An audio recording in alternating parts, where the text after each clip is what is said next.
there is one feeling that unites the British public across class and geography, it is the sinking sense of dread that occurs when opening up the latest utility bill. For too many households, keeping the lights on and the home warm has become an exorbitant luxury, an unwanted expenditure squeezing already stretched budgets. The announcement last week from Ofgem that it would raise the energy price cap by 10% was bittersweet news.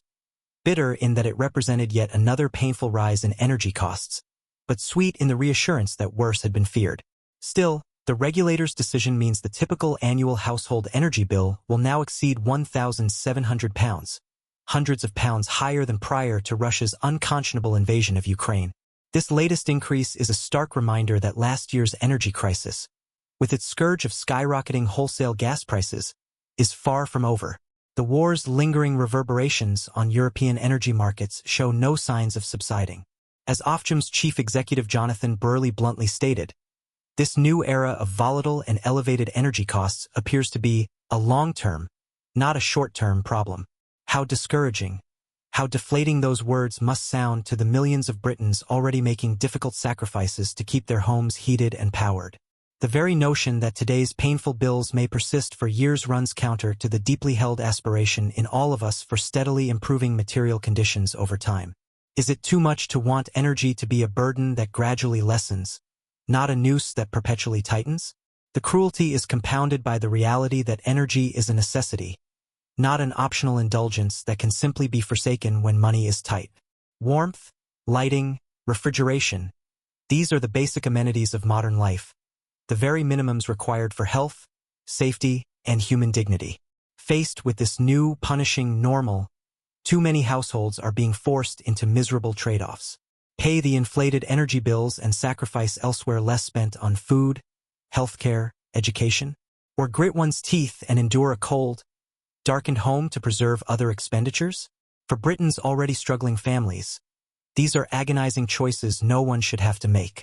It doesn't require a degree in economics to deduce that sustained high energy costs will be an immense drag on the wider economy too.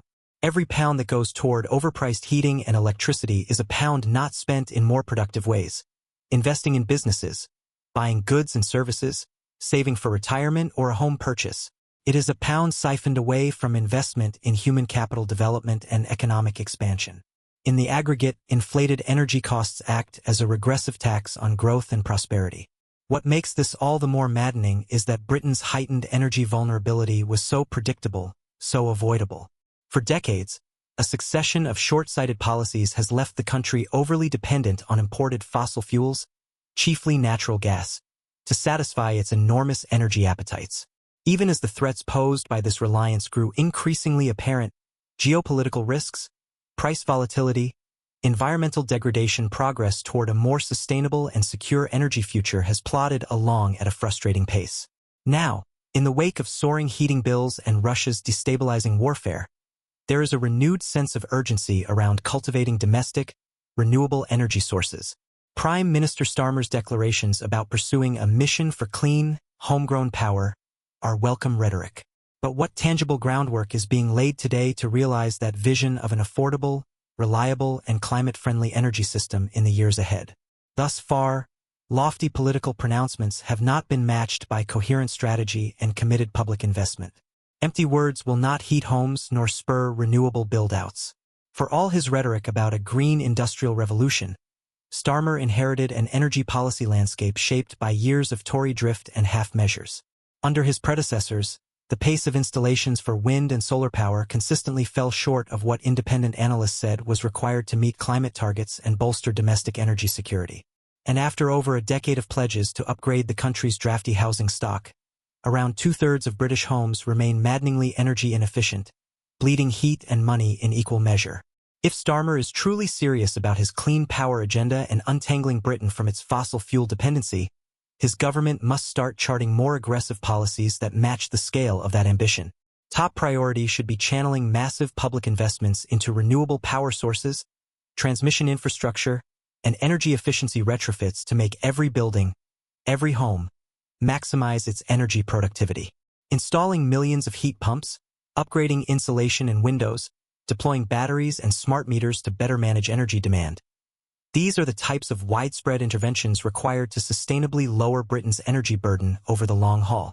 Not easy, not cheap in the near term, but far less costly than continuing to send billions upon billions to Kremlin-backed gas exporters year after year.